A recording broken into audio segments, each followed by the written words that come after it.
ማህበራዊ ለዛና ዋዛ ኢትዮጵያ በታሪክ ማዕበል ውስጥ አልፋ ዛሬ ላይ የደረሰችው በጥንካሬዋ ብቻ ሳይሆን በጥልቅ የጥበብና የፍልስፍና መሰረት ላይ በመቆሟ ጭምር ነው። የዚህ ጥልቅ ጥበብ አንዱና ዋነኛው መገለጫ ደግሞ በ14ኛው መቶ ክፍለ ዘመን አካባቢ የተሰናዳውና እስከ ዛሬ ድረስ የአስተሳሰብ አድማስን ሲመራ የቆየው መጽሐፈ ምስጢር ነው። ይህ መጽሐፍ የነገረ መለኮት ድርሳን ብቻ ሳይሆን የኢትዮጵያውያን የአመክንዮ የክርክርና የትርጓሜ ጥበብ ምንጭ ነው። በውስጡ የያዘው የጥያቄና መልስ መዋቅር የነገሮችን ንብብር ምስጢር የመተንተን ብቃትና የማሳመን ጥበብ ለሀገሪቱ የትምህርት ስርዓትና ለማህበራዊ መስተጋበር እንደ ዋነኛ መመሪያ ሆኖ አገልግሏል። የኢትዮጵያ ባህል ሲነሳ ደግሞ ለዛና ዋዛ የማይነጣጠሉ መንታ ገጽታዎች ናቸው። ለዛው የንግግርን ውበት፣ የባህሪን ጥራትና የዝምድናን ጥብቅነት ሲያመለክት፣ ዋዛው ደግሞ በምጸት በፈገግታና በዘቢያዊ አነጋገሮች የታጀበውን የማህበረሰቡን የረቀቀ የማሰብ አቅም ይገልጻል። ይህ ሪፖርት በመጽሐፈ ምስጢር ውስጥ የሚገኘውን የአስተሳሰብ ስልት መሰረት በማድረግ የኢትዮጵያን ጥበብ፣ አፈታሪክ፣ ማህበራዊ ለዛና የቋንቋ ውበት በጥልቀት ይተነትናል። ወደ መጀመሪያው ሐሳብ እናምራ። የምስጢራት ጥበብና የአመክንዮ መዋቅር። በኢትዮጵያ የጥበብ ታሪክ ውስጥ ምስጢር የሚለው ቃል እጅግ ሰፊ ትርጉም አለው። ምስጢር ሲባል ተራ፣ ድብቅ እና ስውር ነገር ሳይሆን በጥልቅ ምርምርና በአመክንዮአዊ ሂደት ሊደረስበት የሚችል ንብርብር እውነት ማለት ነው። መጽሐፈ ምስጢር ይህንን የአስተሳሰብ መንገድ በስልታዊ መንገድ የቀረጸ ታላቅ ሥራ ነው። መጽሐፉ የሚከተለው ስነ ጽሑፋዊ መዋቅር በአብዛኛው በክርክር ወይም ዳያሌክቲክ እና በጥያቄና መልስ መስተጋብር ላይ የተመሰረተ ነው። በጥንታዊ የኢትዮጵያ ትምህርት ማዕከላት በተለይም መጽሐፍ ቤት ተብሎ በሚታወቀው የከፍተኛ ትምህርት ደረጃ ትምህርቱ የሚሰጠው በደረቅ ንባብ ሳይሆን በትርጓሜና በውይይት ነው።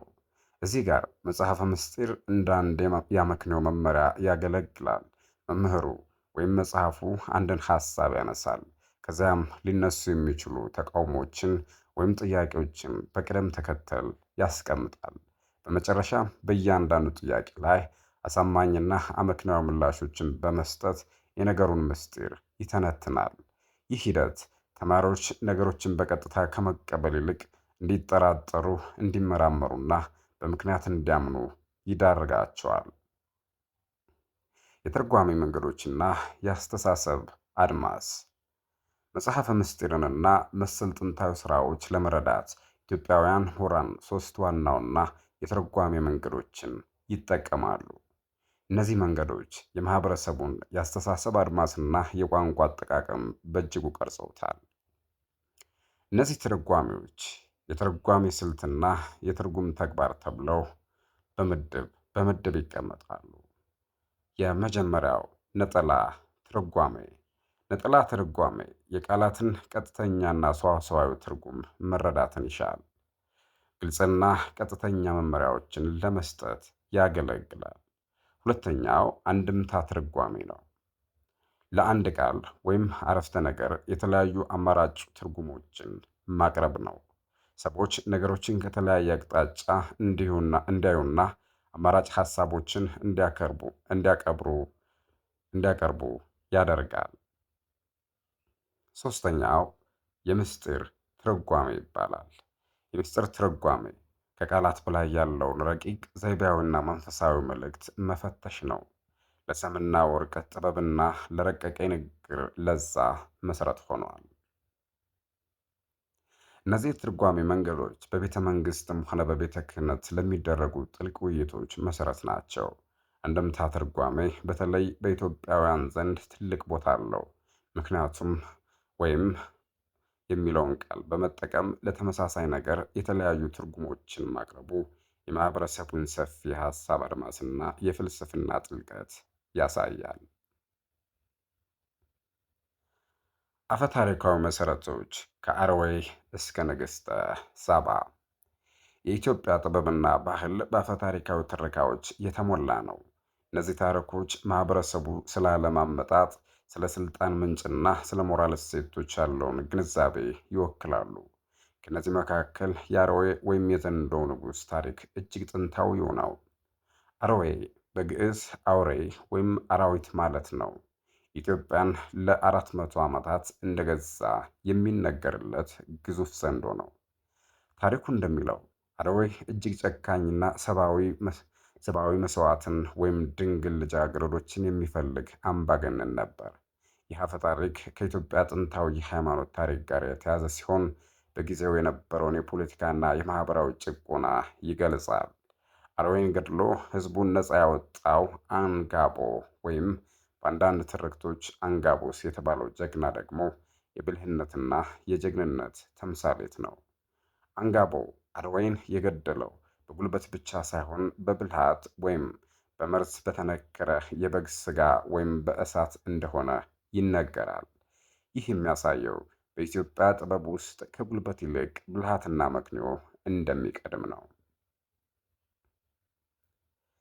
የንግሥተ ሳባና የጥበብ ፍለጋ ጉዞ ከአረዌ ውድቀት በኋላ የተተካው ሥርወ መንግሥት ወደ ንግሥተ ሳባ ወይም ማክዳ ይመራናል። የንግሥተ ሳባ ታሪክ ለኢትዮጵያውያን የጥበብና የዲፕሎማሲ መገለጫ ነው። ንግሥቲቱ ወደ ንጉሥ ሶሎሞን ሄደችው ስጦታ ለማቅረብ ብቻ ሳይሆን የሶሎሞን ጥበብ በከባድ ጥያቄዎች ለመፈተን ነበር። ይህ ጥያቄ የማቅረብ ባህል በመጽሐፈ ምስጢር ውስጥ ከሚታየው የአመክንዮ ስልት ጋር ቀጥተኛ ትስስር አለው። ማህበረሰቡ ጥበብን የሚሻው በመጠየቅና በመመራመር እንደሆነ ታሪክ ሕያው ምስክር ነው። በኢትዮጵያ ብሔራዊ ታሪክ ውስጥ ትልቅ ቦታ ያለው ክብረ ነገሥት ይህንን ታሪክ በሰፊው ተነትነዋል። ንግሥተ ሳባ ከሶሎሞን የወለደችው ልጅ ቀዳማዊ ምኒልክ የታቦተ ጽዮንንና የሕግጋት እግዚአብሔርን መመሪያዎች ወደ ኢትዮጵያ ይዞ መምጣቱ ሀገሪቱ ከመንፈሳዊና ከሕጋዊ ስልጣን ጋር ያላትን ጥብቅ ትስስር ያሳያል። አፈታሪካዊ ስብዕና፣ ተምሳሌታዊ ትርጉም፣ የታሪክ ፋይዳ እያልን የሚከተሉትን እናያለን። አንደኛ፣ አረዌ። አረዌ ጨለማ፣ ጭቆናና የጥንት ስርዓት ነው። ከእንስሳዊ አገዛዝ ወደ ሰብአዊ ስርዓት የተደረገም ሽግግር ያሳያል። ይህም የታሪኩ ፋይዳ ነው። አንጋቦ ተምሳሌታዊ ትርጉሙ ብልሃት፣ ነፃነትና ጀግንነት ነው። የታሪካዊ ፋይዳው ህዝብን ከጭቆና ለማዳን የጥበብ አስፈላጊነትን ያስተማረ። ቀጣዩ ንግሥተ ሳባ። ንግሥተ ሳባ ተምሳሌታዊ ትርጉሟ ጥበብን ፈላጊነትና ሉዓላዊነት ነው። የታሪካዊ ፋይዳዋ ደግሞ የኢትዮጵያውያን ዓለም አቀፋዊ የእውቀት መስተጋብር መፍጠሯ ነው። የመጨረሻው ቀዳማዊ ምኒልክ ነው። ተምሳሌታዊ ትርጉሙ የሕግና የሥርዓት መገኛ። የታሪካዊ ፋይዳው ሀገራዊ አንድነትና የታሪክ ቀጣይነት ምልክት ተደርጎ ይወሰዳል። የጥበብና የብልሃት ተምሳሌቶች ላሊበላና አክሱም። ኢትዮጵያ በኪነ ህንፃ ጥበብ ረገድ በዓለም ላይ ካሏት ድንቅ ቅርሶች መካከል የአክሱም ሐውልቶችና የላሊበላ ፍልፍል አብያተ ክርስቲያናት ቀዳሚዎቹ ናቸው። እነዚህ ሥራዎች የቴክኒክ ብቃት ብቻ ሳይሆን ጥልቅ ፍልስፍናዊና መንፈሳዊ መልእክቶችን ያዘሉ ናቸው። የንጉሥ ላሊበላ ታሪክ እጅግ የሚመስጥ ነው። ንጉሡ በተወለደ ጊዜ በንብ መንጋ ተከቦ ቢገኝም ንቦቹ ምንም ጉዳት ሳያደርሱበት በመቅረታቸው ንቦቹ ለወደፊቱ ንጉሥነቱ ማር ሊያቀርቡለት መጥተዋል ተብሎ ተተነበየ። ላሊበላ ወደ ሰማይ ተነጥቆ አዲስ ኢየሩሳሌምን በኢትዮጵያ ምድር እንዲገነባ መመሪያ እንደተሰጠው ይነገራል። የላሊበላ አብያተ ክርስቲያናት ከአንድ ወጥ ድንጋይ ተፈልፍለው መሰራታቸው የኢትዮጵያውያን የጽናትና የጥበብ መገለጫ ነው። በግንባታው ወቅት የሰው ልጆች በቀን ሲሰሩ፣ መላእክት ደግሞ በሌሊት ይረዷቸው እንደነበር የሚነገረው ታሪክ ጥበብ የሰውና የመለኮት ውህደት ውጤት መሆኑን ያሳያል።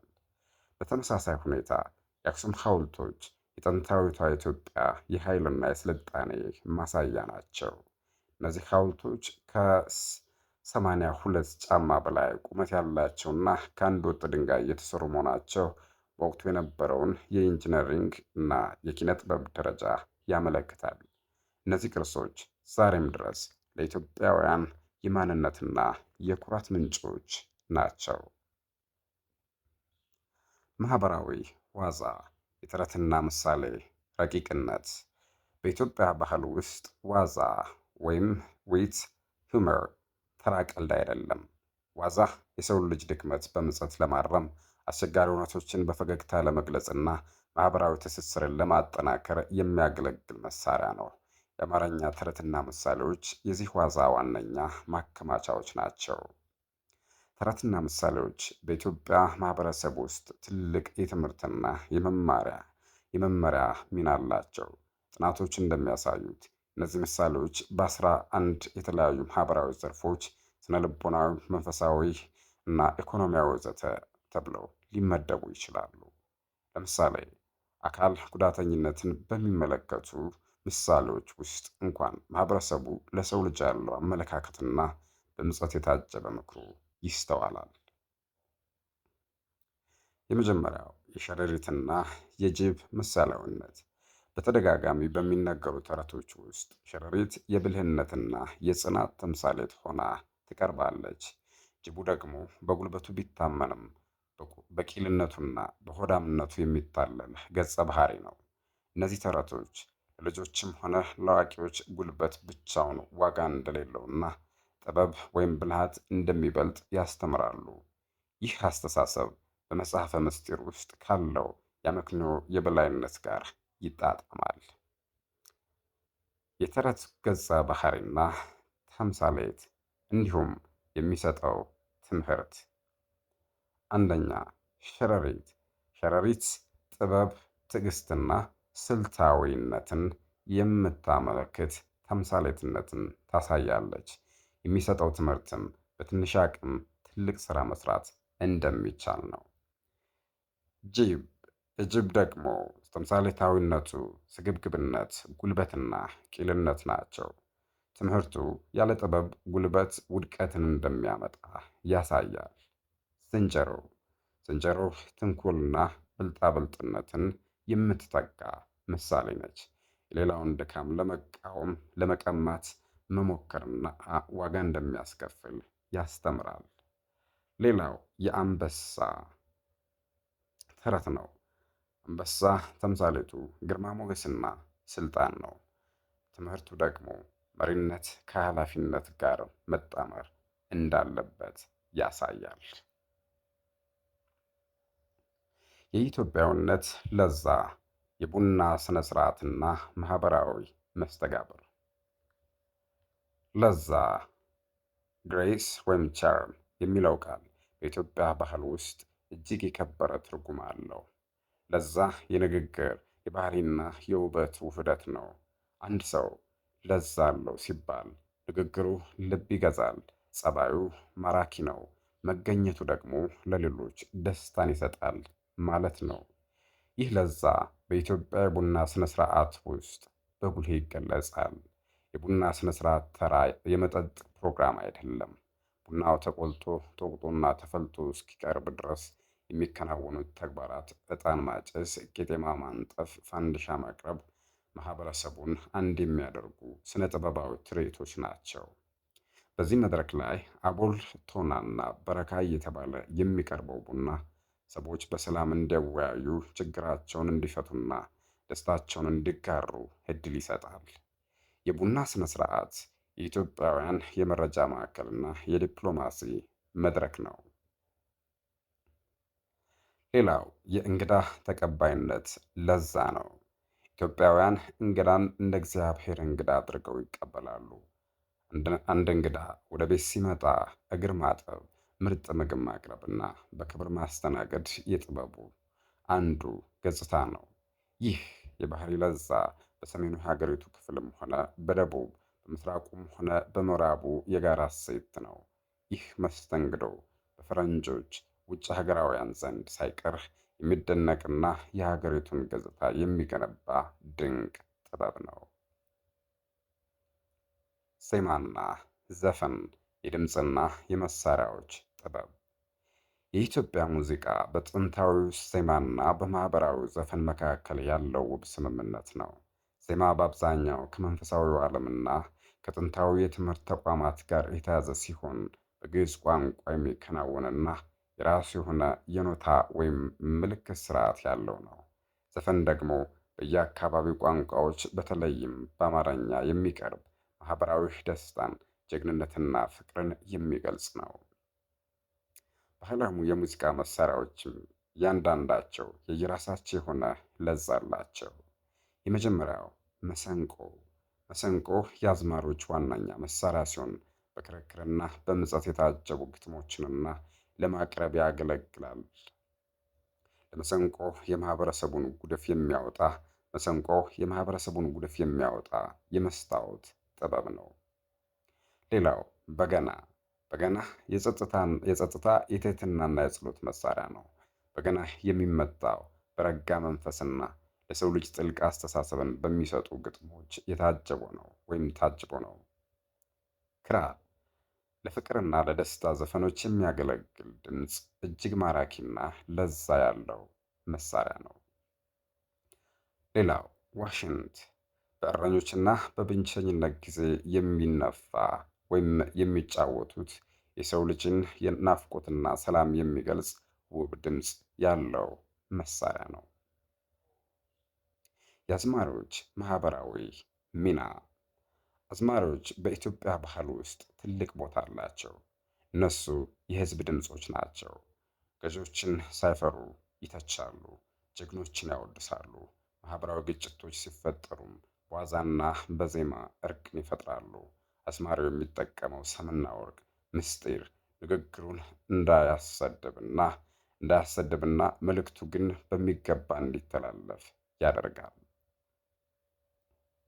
ሌላው ቋንቋና ስነ ጽሑፍ፣ የግዕዝና የቅርስ የአማርኛ እድገት።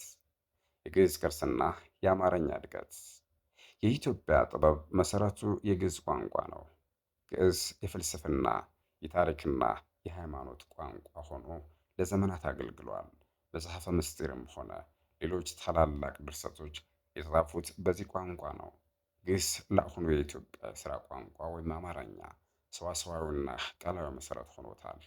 አማርኛ ከግዕዝ የወረሳቸው በርካታ ቃላቶችና የትርጓሜ ስልቶች ቋንቋውን ለዛና ውበት እንዲላበስ አድርገውታል።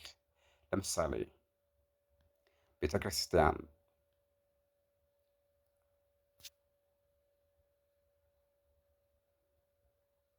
ለምሳሌ ቤተ ክርስቲያን፣ ጌታ፣ ማህበረ ቅዱስና መሰል ቃላቶች በዕለት ተዕለት ንግግር ውስጥ ስር ሰደው ይገኛሉ። የቅኔ ጥበብ ሰምና ወርቅ ከአማርኛ ቋንቋ ጋር ተዋህዶ ማህበረሰቡ ሀሳቡን በረቀቀ መንገድ እንዲገልጽ አስችሎታል። በዘመናዊ ጊዜም ቢሆን አማርኛ ለፍቅር ግጥሞችና ለረቂቅ ስነ ጽሑፋዊ ስራዎች እጅግ ምቹ ሆኖ ቀጥሏል። የግጥም ውበቱ የሚመነጨው ከቃላቱ ድምፅ ብቻ ሳይሆን በውስጣቸው ከሚሸከሙት ንብርብር ምስጢር ነው። አሁን ወደ ስነ ጽሑፉ ወደ ቋንቋዎች መጥተናል። ቋንቋ ባህሪ እና ዋነኛ ሚና። አንደኛ ግዕዝ። ግዕዝ ጥንታዊ ምስጢራዊና ስርዓተ ኖታ ያለው ዋነኛ ሚና ለጥበብ ለፍልስፍናና ለታሪክ ምንጭነት ያገለግላል። ሁለተኛ አማርኛ ሰፊ ለዛ ያለውና ለዋዛ ምቹ ሚናው ለማህበራዊ መስተጋብርና ለዘመናዊ ስነ ጽሑፍ። ሶስተኛ ኦሮምኛ።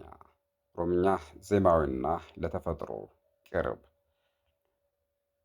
ዋነኛ ሚናው ለባህላዊ አስተዳደር ገዳና ለዘፈን። ትግርኛ ጥብቅና ለታሪክ ቅርብ የሆነ ለጥንታዊ ቅርሶች ታላቅ መገለጫነትን የያዘ። መንፈሳዊነትና ማህበራዊ ፈውስ፣ የዛርና የአድባር እሴቶች። የተከበራችሁ ተመልካች አድማጮቻችን የሚከተሉትን ሀሳቦች ከኢትዮጵያ ቅርስ እና ማህበራዊ ሀብቶች ከሆኑት የወሰድናቸው እንድታዳምጡ ብለን የጋበዝናችሁ እንጂ የግል አቋማችን እንዳልሆኑ እንድትረዱልን እንፈልጋለን። ይህንን በተመለከተ ሁላችሁም እንደምትረዱን ተስፋ በማድረግ መንፈሳዊነትና ማህበራዊ ፈውስ፣ የዛርና የአድባር እሴቶች ብለን ስናቀርበላችሁ የእናንተን ትህትናና ክብር ሳንነፍግ ነው። ከመደበኛው የትምህርትና የሃይማኖት ስርዓት ውጭ በኢትዮጵያ የተለያዩ ብሔረሰቦች ዘንድ የሚገኙ ባህላዊ እምነቶችና የአምልኮ ስርዓቶች የጥበብ አካል ናቸው። ለምሳሌ የዛር መንፈስ እምነት የራሱ የሆነ የሙዚቃ፣ የጭፈራና የንግግር ለዛ አለው። ዛር በሰዎች ዘንድ የሚከሰቱ ስነ ልቦናዊ ችግሮችን በሙዚቃና በማህበራዊ ስነ ስርዓት ለማከም የሚደረግ ጥረት ተደርጎ ሊወሰድ ይችላል ይላሉ። በተመሳሳይ ሁኔታ አድባር የተባሉት የአካባቢ ጠባቂ መናፍስት በትላልቅ ዛፎች ወይም ድንጋዮች ላይ እንደሚኖሩ ይታመናል። ይህም የኛ የግል አስተሳሰብ ሳይሆን ከተለያዩ ማህደራትና መዝገቦች የተገኙ ሀሳቦችን አሰባስበን ለእናንተ በማቅረብና ለማዝናናት ስላሰብን ብቻ ነው። ቀጥልም ማህበረሰቡ ለእነዚህ አድባሮች የሚያደርገው መስዋዕትና ስነ ስርዓት ከተፈጥሮ ጋር ያለውን ስምምነትና የአካባቢ ጥበቃ ግንዛቤውን ያሳያል። እነዚህ እምነቶች ማህበረሰቡ በዙሪያው ያለውን ዓለም እንዴት በረቀቀ መንገድ እንደሚረዳው ያመለክታሉ። በአጠቃላይ የኢትዮጵያ ጥበብ በመጽሐፈ ምስጢር ውስጥ ካለው ጥልቅ አመክንዮ ጀምሮ በንግግር ለዛና በዋዛ የታጀበው ማህበራዊ ህይወት፣ በአፈታሪኮች የተገነባው ስነ ልቦና እንዲሁም በሙዚቃ የተዋበው ስሜት በአንድ ላይ ተዳምረው የአንድነት ታላቅ ህዝብ ማንነት ይገልጻሉ። ኢትዮጵያዊነት ምስጢርን የመረዳት ለዛን የማጣጣምና ዋዛን ለቁም ነገር የመጠቀም ረቂቅ ጥበብ ነው።